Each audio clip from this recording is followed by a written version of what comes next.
What is a podiatrist? And do your feet really need their own doctor? Let's find out with Dr. Eric Powell, a podiatrist in the foot and ankle department at Skagit Regional Health. This is Be Well with Skagit Regional Health. I'm Evo Terra. Thanks for joining me, Dr. Powell. Pleasure to be here. Thanks for having me today. I want to restate the question that I posted at the top of this episode. What is a podiatrist, and do my feet really need their own doctor? Those are all very valid questions. What is a podiatrist? The plain and simple is we medically and surgically manage conditions associated with the feet and the ankle. I did do some research on the history of podiatry through the ages. I can just do a brief overview because I think it's interesting to see where we were and where we've come and where we are and where we're going to go. There are references to foot ailments that go all the way back and carved on the Egyptian tombs. There's also obviously biblical references to foot ailments, Jesus washing people's feet, et cetera, stuff like that. Hippocrates actually described what a certain condition called clubfoot is and associated treatments that they used to do back in those times. So obviously foot ailments have been around through antiquity. We fast forward through time, we kind of have two influences. We have a European influence, we have an American influence. Back in 1768, there was a gentleman named David Lowe, and he actually published in a medical record about chiropodalgia, which is a fancy term for foot pain. In 1774, chiropody, which is the old school term for what we used to be called and what we called ourselves, that term was coined. Going into 1816, Louis Durlacher, he was actually the surgeon chiropodist to Queen Victoria, and he actually wrote a treatise on how to treat corns, bunions, and ailments of the feet. So we have published literature all the way back into the mid-1700s about treatments for foot and ankle ailments.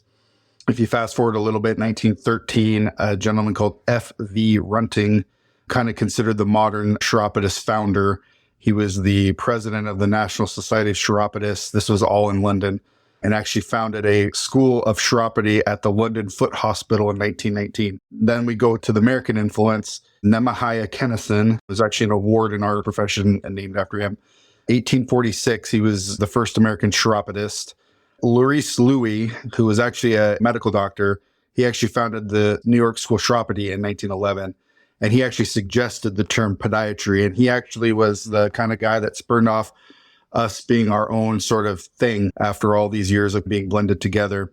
And his thought was that the foot was complicated enough and was unique enough from other parts of the body that he felt it required its own dedication to schooling and profession, and similar to dentistry or now pharmacology or even going into the surgical subspecialties like ear, nose, and throat. Interesting.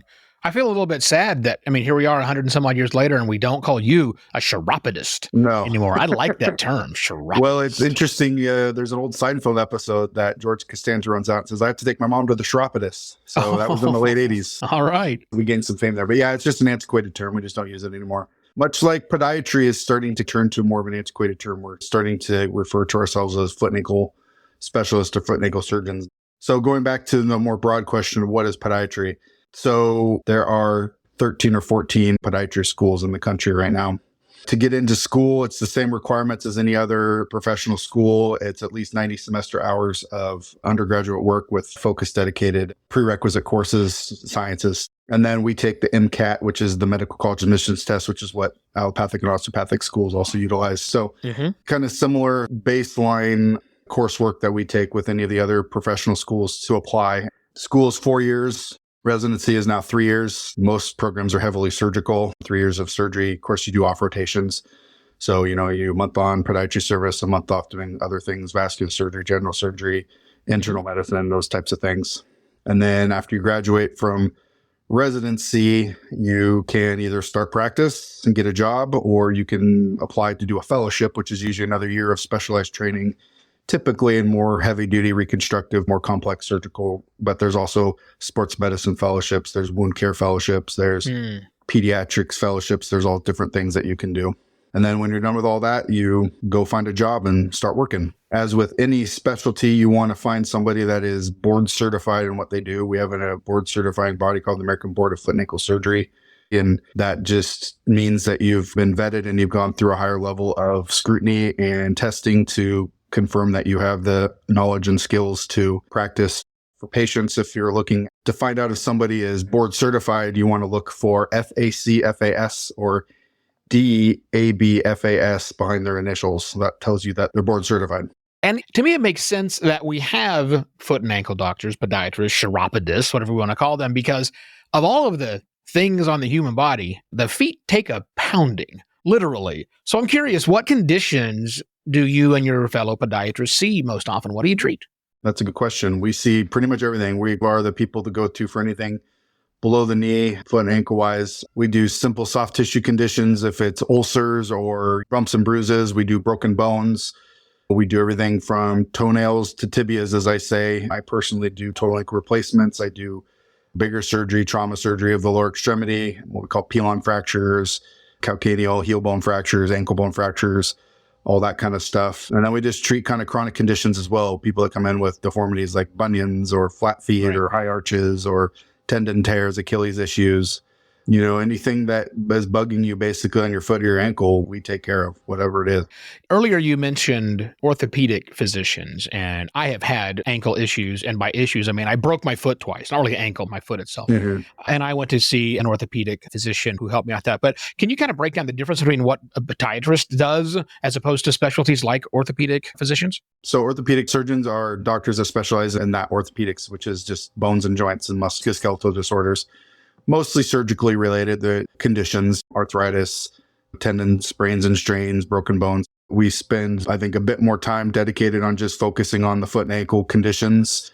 We definitely don't take as much focus on the whole body, but we do get our training in that and are competent in that.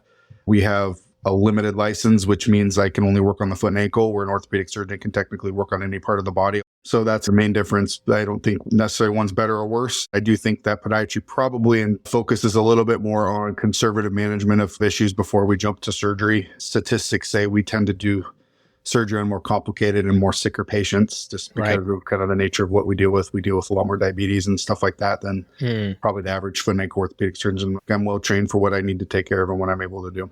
Absolutely.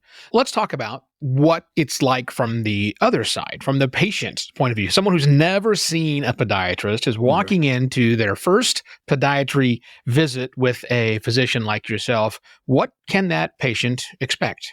Hopefully, at least for me, they can expect me to listen to what's going on. I try to take my time, make sure we understand and explain why the condition they have is what they have. I really want to educate patients on not just what they have, but why they have it. What's the mechanics? What's the structure behind their foot that's driving this? And then I think that really helps us decide what we can do to get you better and feel better. And just making sure that we're all on the same page and we want to understand. And I like to be collaborative. I want to have a team approach with patients. A lot of it is homework for them. They got to go home and do stretches or get insoles or stuff like that. And so really making sure that they understand the reason why. And then, of course, if we have to offer surgery, then we certainly have those discussions. This may sound like a very basic question, but I think it's probably a good way for us to get close to the end of this conversation. And that is, why is it important that we take care of our feet?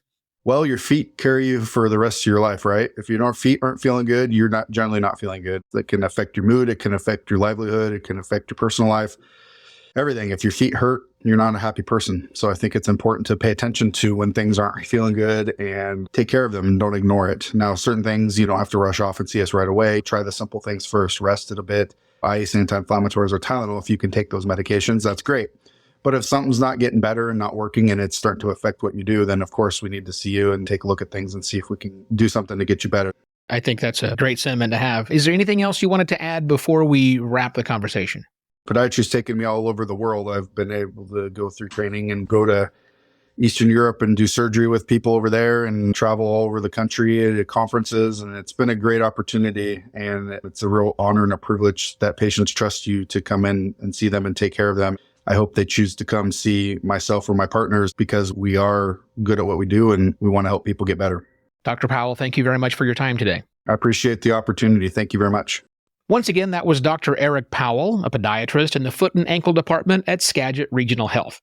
For more information, visit skagitregionalhealth.org. That's SKAGIT regionalhealth.org. If you found this podcast episode helpful, please share it on your social channels and check the full podcast library for topics of interest to you. I'm Evo Terra, and this is Be Well with Skagit Regional Health. Thanks for listening.